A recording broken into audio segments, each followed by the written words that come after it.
প্রথমেই আনন্দের সহিত আমি বলতে চাই আমাদের কমলপুর বাস স্ট্যান্ডে লাম্বু চৌমনি থেকে 12 জন যুবক আমাদের সাথে সামিল হয়েছে তিপ্রামথায়।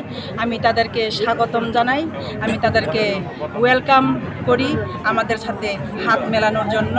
যারা এসেছেন আমরা সবাই একত্রবদ্ধভাবে আমরা কাজ করব, মহারাজের একত্রবদ্ধতাকে আমরা সামনে রেখে এগিয়ে যাব, আর আমরা সকল শ্রেণীর জন্য সকল জাতির জন্য আমরা কাজ করব। কি আশা রাখি যে ওনারা যে আপনার সাথে দিবে?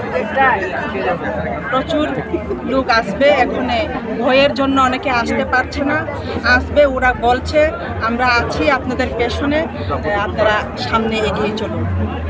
আপনারা মাতাকে অনেক ধন্যবাদ জানাই এবং ত্রিপুরা আমার জন্য অনেক ভালো কাজ করবে আমরা আশা রাখি। আপনার নাম? বাবলু। আপনি কোন দল থেকে এসেছেন?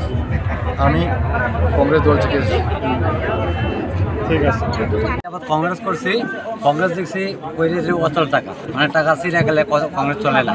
ত্রিপুরা জয়েন করছি, মানে আমি চাই আমরা লাম্বুসরার থেকে বা আমার বউদের একটা গিফট দিতে ফার্স্ট করে MLA হয়ে বাইরুক, তারপরে বাকিটা করুন।